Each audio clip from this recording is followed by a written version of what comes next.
আলহামদুলিল্লাহ ওয়াসসালাতু ওয়াসসালামু আলা রাসূলিল্লাহ ওয়া আলা আলিহি ওয়া সাহবিহি আজমাইন।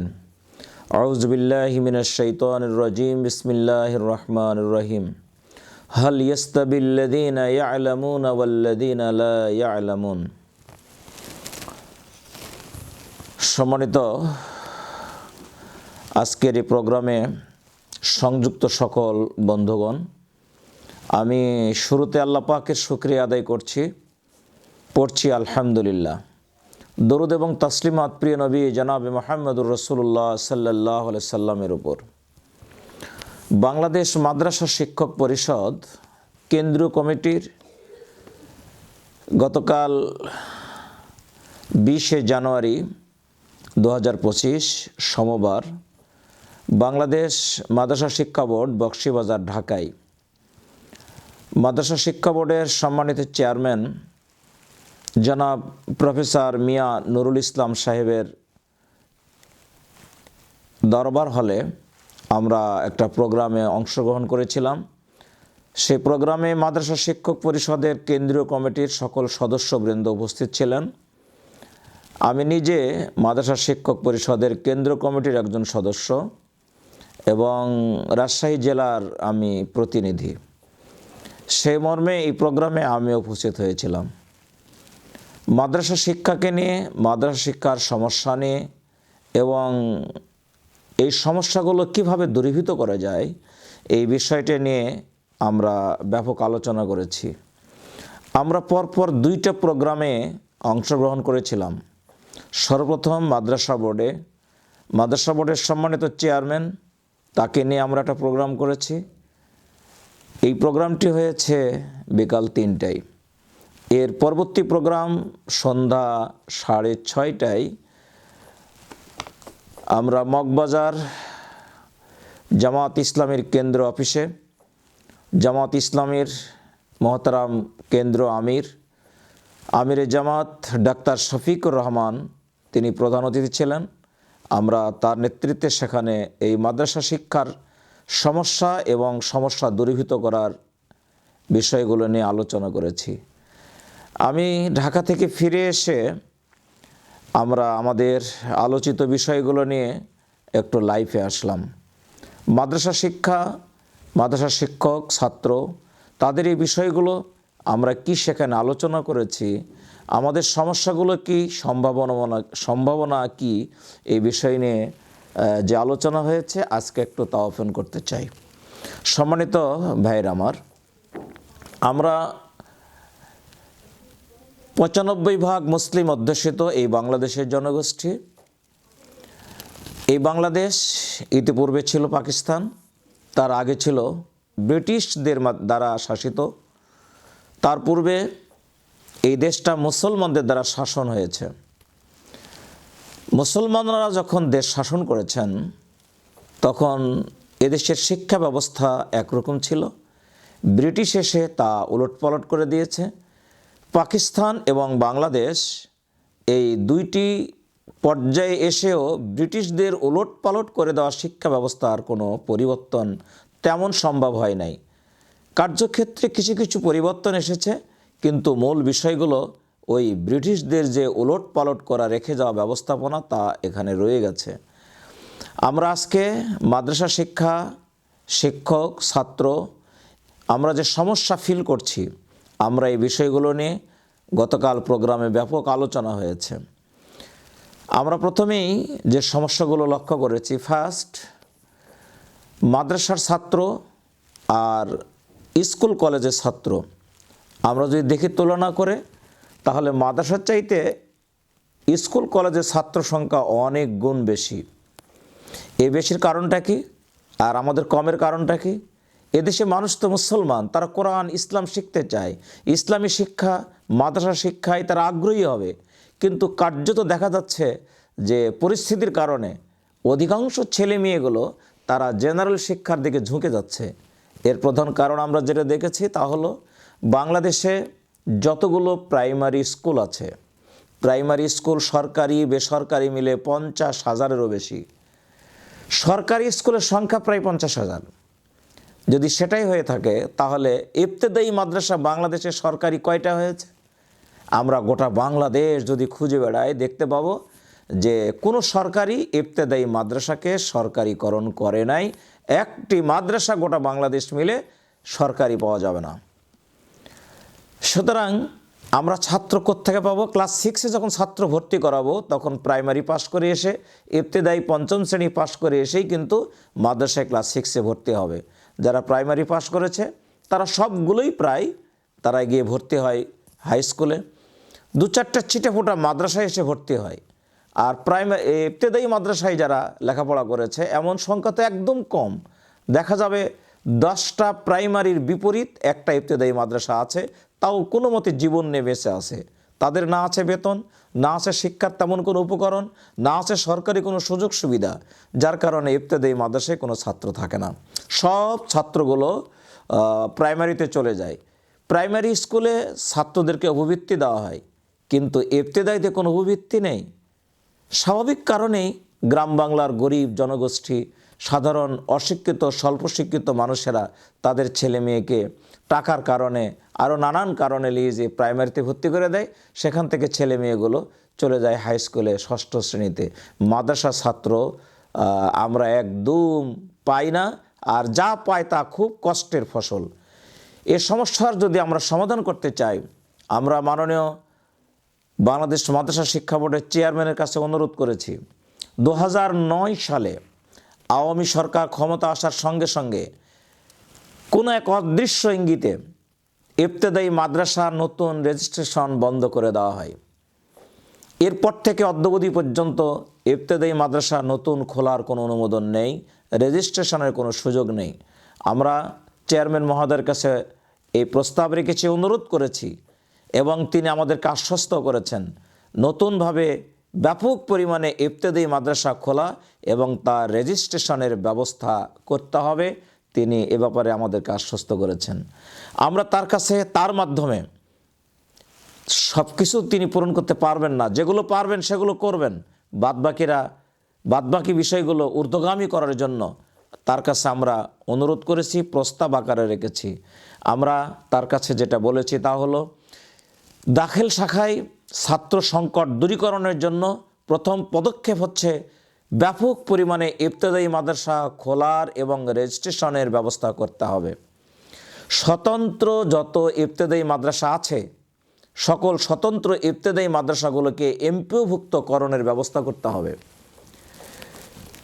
আর পর্যায়ক্রমে প্রাথমিক বিদ্যালয়ের মতো সকল ইবতেদায়ী মাদ্রাসাগুলোকে জাতীয়করণের ব্যবস্থা করতে হবে।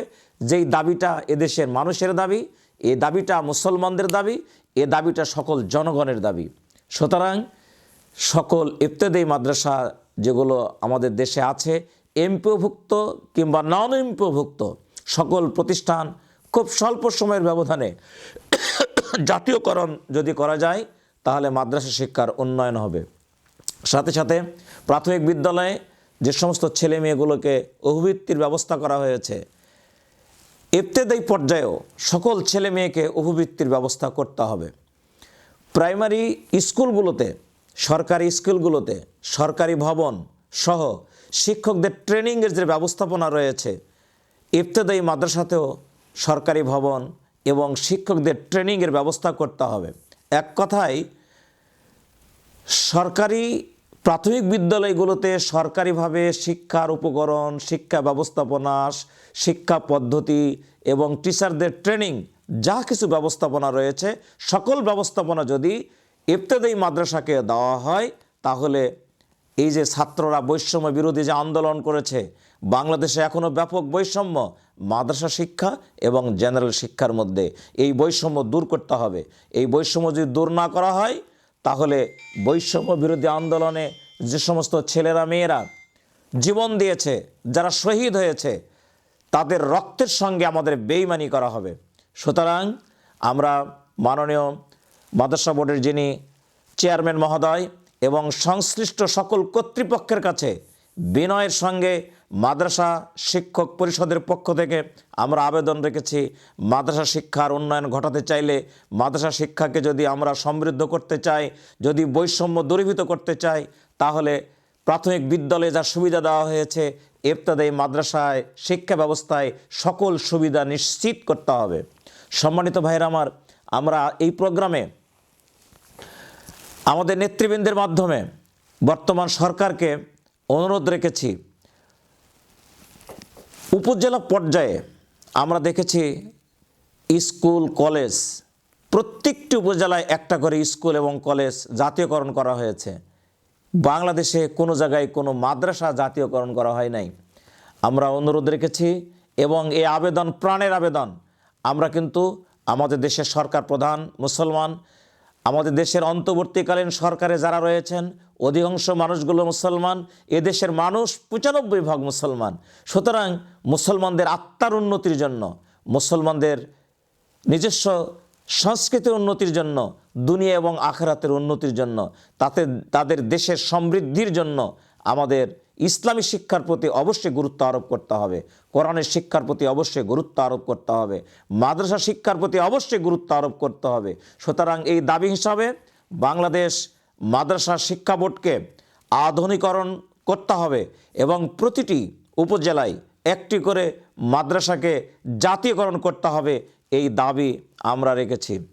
আমরা তো অলরেডি দেখে ফেলেছি প্রতিটি কলেজ উপজেলায়, প্রতিটি কলেজ তাদের কলেজ টিচারদের যে সুযোগ সুবিধা, ডিগ্রি কলেজগুলোতে 3টি করে টিচার দেওয়া হয়েছে সাবজেক্ট ওয়াইজ, প্রতিটি সাবজেক্টে 3টা করে টিচার আছে।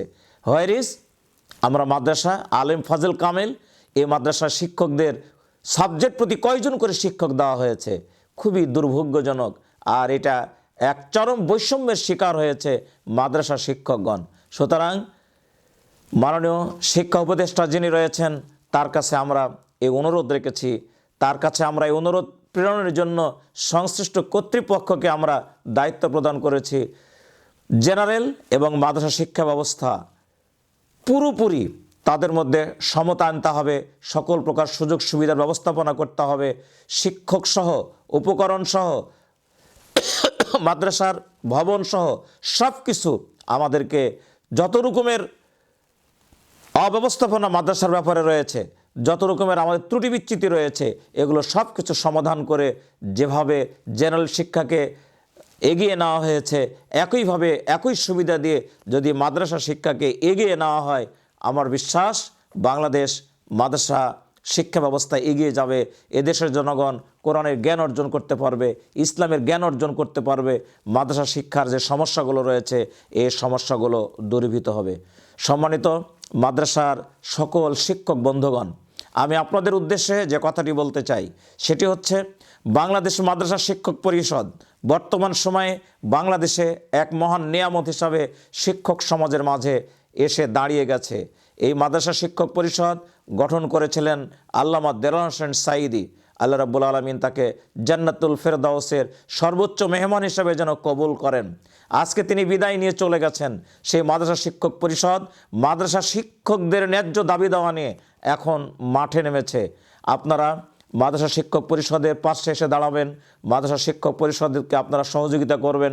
মাদ্রাসা শিক্ষক পরিষদ মাদ্রাসা শিক্ষার মান উন্নয়নে যে ভূমিকা নিয়েছে, যে কার্যকরী পদক্ষেপ গ্রহণ করেছে, আপনারা সহমত প্রদর্শন করবেন এবং মাদ্রাসা শিক্ষকদের যে ন্যায্য দাবি দেওয়াগুলো, মাদ্রাসা ভবনসহ শিক্ষা কাঠামো, শিক্ষার উপকরণ সরবরাহ, ইবতেদায়ী মাদ্রাসাগুলো জাতীয়করণ সহ যে সমস্ত দাবি দেওয়াগুলো আমরা উপস্থাপন করেছি, এই দাবি দেওয়ার পক্ষে আপনারা সহমত পোষণ করে ফেসবুক টুইটার সহ বিভিন্ন প্রচার মিডিয়ায় আপনাদের দাবি দেওয়াগুলো আপনারা ঊর্ধ্বগামী করবেন এবং দেশের সরকারের দৃষ্টি আকর্ষণ করবেন।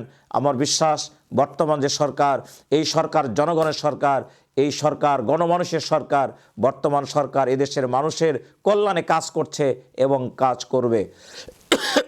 এই সরকারে ছাত্রদের যে নেতৃত্ব রয়েছে, এই নেতৃত্ব আমার বিশ্বাস শিক্ষাকে, দেশকে, জাতিকে অনেক দূর এগিয়ে নিয়ে যাবে ইনশাআল্লাহ। আমি আপনাদের কাছে যে কথাটি সর্বশেষ বলে যেতে চাই, আশার বাণী যেটা আপনাদের কাছে শোনাতে চাই, মাদ্রাসা শিক্ষা বোর্ডের সম্মানিত চেয়ারম্যান জনাব মিয়া নুরুল ইসলাম, তাকে দেখে খুব ভালো মনে হয়েছে। তিনি আমাদেরকে আশ্বস্ত করেছেন যে আমি কিন্তু একজন মাদ্রাসা পড়ুয়া ছেলে। আমি মাদ্রাসা থেকে কামেল পাস করেছি, ঢাকা বিশ্ববিদ্যালয় থেকে অনার্স মাস্টার্স করেছি। মাদ্রাসার সমস্যাগুলো আমি ভালো করে জানি। সুতরাং যে সমস্যা আমার মাধ্যমে সমাধান হওয়া সম্ভব তা আমি 100% সমাধান করব ইনশাআল্লাহ। আর যেগুলো আমার মাধ্যমে সম্ভব না তা আমি আমার ঊর্ধ্বতন দায়িত্বশীলদের কাছে আমি আমার সকল শক্তি দিয়ে তা উপস্থাপন করব ইনশাআল্লাহ। আমরা তার কাছ থেকে এই প্রোগ্রামটা শেষ করে আমাদের এই প্রোগ্রামে মাদ্রাসা শিক্ষক পরিষদের সম্মানিত চেয়ারম্যান জনাব ডক্টর শাহজাহান আলী আল মাদানী, তার সভাপতিত্বে এই প্রোগ্রাম পরিচালিত হয়েছে। আমাদের মাঝে মাদ্রাসা শিক্ষক পরিষদের 27 জন সদস্যের মধ্যে 25 জন সদস্য সেখানে উপস্থিত ছিলেন। আমরা মাননীয় চেয়ারম্যান মহোদয়ের কাছ থেকে বিদায় নিয়ে এই টিম সরাসরি বাংলাদেশ জামাত ইসলামের কেন্দ্র অফিসে গিয়া আমিরে জামাত ডাক্তার শফিকুর রহমানের কাছে আমরা উপস্থিত হই। তার কাছে আমাদের এই প্রাণের দাবিগুলো উপস্থাপন করি। কারণ আপনারা লক্ষ্য করছেন বাংলাদেশের জমিনে টেকনাফ থেকে তেঁতুলিয়া, রূপসা থেকে পাথরিয়া, গোটা বাংলাদেশের প্রতিটি মানুষের কাছে ডাক্তার শফিকুর রহমান অত্যন্ত প্রিয়, সমৃদ্ধ একজন মানুষ। তিনি জানি মানুষের কল্যাণে ঘুরে বেড়াচ্ছেন, মানবতার ফেরিওয়ালা বলে তিনি খ্যাতি অর্জন করেছেন। আমরা এই মহান ব্যক্তিটির কাছে গিয়ে হাজির হয়েছি, আমাদের সমস্ত প্রয়োজনীয় কথাগুলো, দাবিগুলো তার কাছে উপস্থাপন করেছি। সেই প্রোগ্রামে শিক্ষক ফেডারেশনের সম্মানিত দায়িত্বশীল জামাত ইসলামের সংগ্রামী সিনিয়র নায়েবে আমির তানোর গোদাগাড়ির যিনি এমপি ছিলেন জনাব প্রফেসর মুজিবুর রহমান ভাই, উনি এই প্রোগ্রামে উপস্থিত থেকে প্রধান অতিথি ডাক্তার শফিকুর রহমানের কাছে এই কথাগুলো উপস্থাপন করেছেন এবং তারা আমাদের জন্য এতটুকু আশ্বস্ত করেছেন যে আমাদের প্রতিটি কথাই তারা ঊর্ধ্বগামী করবেন এবং দায়িত্বশীলদের কাছে পৌঁছাবেন, এমনকি প্রধান উপদেষ্টা পর্যন্ত এই কথাগুলো পৌঁছাবেন এবং আমাদের দাবি দেওয়াগুলো পূরণ করবেন। এই কথা, এই আশাবাদ তিনি আমাদের কাছে ব্যক্ত করেছেন। আমরা তার কাছ থেকে প্রোগ্রাম শেষ করেছি গতকাল রাত 9:30টায়। জামাত ইসলামের পক্ষ থেকে মাদ্রাসা শিক্ষক পরিষদকে রাতের খাবারের ব্যবস্থাপনা করা হয়েছিল। জামাত ইসলামের অফিসে বসে আমরা খাওয়া দাওয়া করে সেখান থেকে যার মনে সেই নিজ নিজ এলাকায় ফিরে এসেছি। বাংলাদেশ মাদ্রাসা শিক্ষক পরিষদের এই মিটিং আমাদেরকে আশার আলো জুগিয়েছে, আমাদেরকে ভবিষ্যতে এক পথ নির্দেশনা প্রদান করবে এই আশা নিয়ে আমরা ফিরে এসেছি। আর ফিরে এসেই মাদ্রাসার সকল শিক্ষক শিক্ষিকা সকল বন্ধুদের কাছে আমাদের মাদ্রাসা শিক্ষক পরিষদের পক্ষ থেকে যা হয়েছে তা জানান দেওয়ার জন্য এই লাইভে সংযুক্ত হয়েছি। ধন্যবাদ সকলকে, ধন্যবাদ মাদ্রাসা শিক্ষক পরিষদকে, মাদ্রাসা শিক্ষক পরিষদের সম্মানিত চেয়ারম্যান ডক্টর শাহজাহান আলী আল মাদানী, সেক্রেটারি ওমর ফারুক, তাদেরকে ধন্যবাদ। ধন্যবাদ মাদ্রাসা শিক্ষা বোর্ডের সম্মানিত চেয়ারম্যানকে, ধন্যবাদ জামাত ইসলামের আমির ডাক্তার শফিকুর রহমান সহ সকল নেতৃবৃন্দকে ধন্যবাদ। আসসালামু আলাইকুম ওয়া রাহমাতুল্লাহি ওয়া বারাকাতুহু।